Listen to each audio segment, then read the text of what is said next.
In Tom's house, where the walls were thin, the dare was born, a game to begin. Bloody Mary, he grinned with a sneer.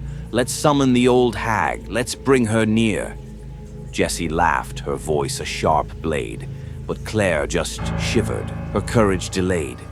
Tom's bathroom, plain and bare, held nothing but a sink and a mirror, dull as despair. 3 times, Tom said, his voice low and cold. We'll call her name, see if it's true, what we've been told. Jessie snorted, a smirk on her face, but Claire's hands shook, her heart a fast pace. They gathered close, the mirror ahead, and Tom spoke first, filling them with dread. Bloody Mary, he hissed, his voice like a knife, but the mirror stayed silent, void of life. Bloody Mary, Jessie spat, her tone full of spite, but the room stayed still, no flicker of light. Bloody Mary, Claire whispered, her voice thin as a wire, and the air grew colder, the tension higher. They waited, breaths held tight, but nothing moved, nothing took flight. Tom laughed, a hollow sound. See? It's all bullshit, nothing to be found. Jessie grinned, relief in her chest, but Claire's fear refused to rest. They turned to leave, but the door wouldn't budge. Tom yanked the handle, gave it a nudge, but the door stayed shut, locked tight, trapping them all in the dim light. Fuck, Tom cursed, his voice edged with fear, as the mirror behind him began to sneer. A ripple, a wave spread through the glass, and from its depths, a figure passed. She was a nightmare, twisted and cruel, her face a mask, her eyes a black pool. Her skin hung loose, sagging and gray, her mouth a gaping void of decay. Who dares to call me from the void? Her voice was a rasp, a sound that destroyed. The teens froze, their hearts sank, as Bloody Mary's hands began to flank, long and twisted, sharp as knives, ready to take their young lives. Tom, the brave one, tried to speak, but his voice was caught, it was too weak. Mary's fingers reached out with a sickening crunch, tearing through his flesh, making him lunch. Blood sprayed the walls, a crimson flood, as Tom's skin peeled back, revealing the blood. His screams were guttural, a sound of pain as Mary tore him apart, no mercy in her reign. His bones snapped, his muscles ripped, as Mary feasted, her hunger gripped. Tom's eyes, wide with horror, rolled in his head as she devoured him alive, left him dead. But death was just the start of his fate, as Mary's curse sealed his state. His soul, trapped in the mirror's glass, left to suffer, an eternal mass. Jessie screamed, she tried to flee, but the door held firm, wouldn't set her free. Mary turned, her gaze cold as ice, and Jessie knew she'd pay the price. Her limbs went numb, her body cold, as Mary's fingers began to unfold. With a swift motion, Jessie was caught, her body twisted, her skin distraught. Her bones snapped like brittle twigs, as Mary grinned, performing her gigs. Jessie's mouth was forced wide, as Mary's hands dug deep inside. Her tongue was ripped, her teeth pulled out, Jessie's voice reduced to a silent shout. But even in death, Jessie wasn't free, her soul trapped in the mirror's decree.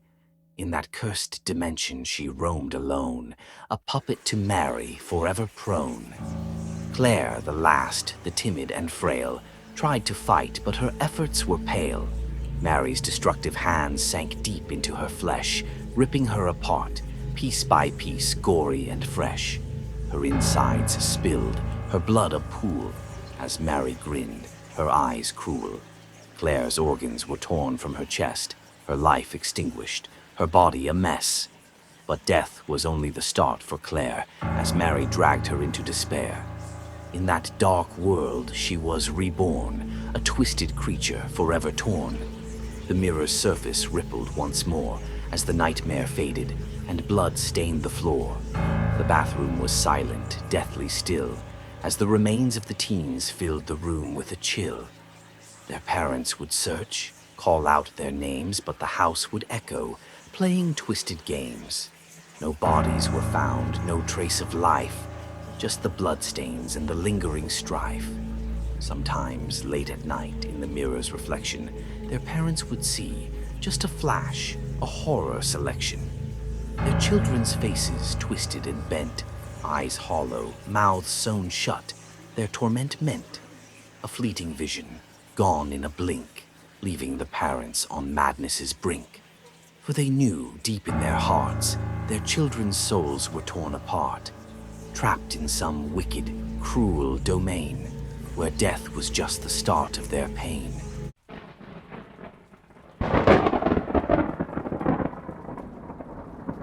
In the darkest pits of Salem's dread, where innocence was choked and bled, lived a wretch, a woman despised. Mary was her name, with eyes unkind. Her face was a map of twisted scorn, a grotesque mask that left her forlorn. The townsfolk spat and called her cursed, their hatred a flame unquenched and burst. She was ugly, they said, a demon in flesh. Her soul was black, her heart a mess. The year was 1692, a time of fear, where whispers of witches were all you could hear. Mary the hag was dragged to trial, her screams echoed for miles and miles. But before they bound her, before the pain, Mary had sought a deal, call it insane. In the dead of night she whispered a plea to the devil himself under the blackest tree. I'm more than done with this wretched place. Give me power, let them taste disgrace. The devil grinned, his eyes aglow. Then I'll grant you the power to strike them so. You'll tear their flesh, you'll crush their bones, and drag their souls to hell's dark zones. Mary's heart, black with hate, accepted his deal, sealing her fate. She became a witch, with power to kill. Her soul was damned, her heart a chill. She hunted the men, those bastards who mocked, lured them in, their deaths were clocked. One by one she tore them apart, ripping their guts, tearing their hearts. Their screams were music, their blood her wine. She reveled in carnage, it was absolutely divine. But Mary wasn't satisfied with simple death. She wanted more, she wanted their last breath. So she buried their pieces in the cold, damp ground, and from their graves horrors unbound. Twisted trees grew, gnarled and sick. Their bark was flesh, their roots thick. The trees groaned with the faces of men, their eyes hollow, their screams multiplied by 10. Their limbs were branches, their bones were roots, a forest of nightmares born from her pursuits. But the townsfolk, blind with hate, captured Mary, sealing her fate. They tore her clothes, her skin was laid bare, and they began to flay her without a fucking care. With knives so sharp they peeled her alive, her blood sprayed high like a sick red hive. The air was thick with the stench of death as Mary choked on her final breath. But the blood kept gushing, a crimson tide, covering the crowd far and wide. Bloody Mary, they whispered, their voices low.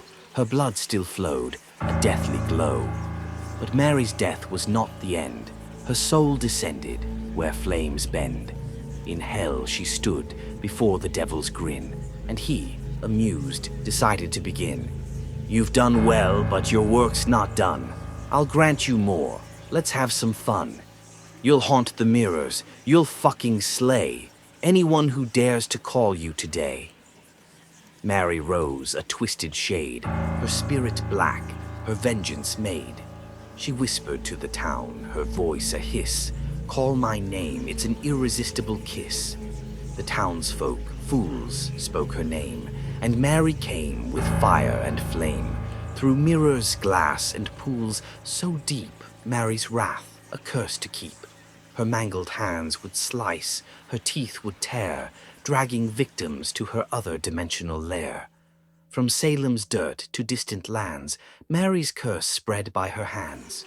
Her thirst for blood, her need to kill, never sated, never still. In today's world where fear still reigns, Mary's legend is still in chains. But call her name if you so dare, and she'll drag you to her underworld lair, where your flesh will rot, your bones will break, and your soul will scream for hell's own sake.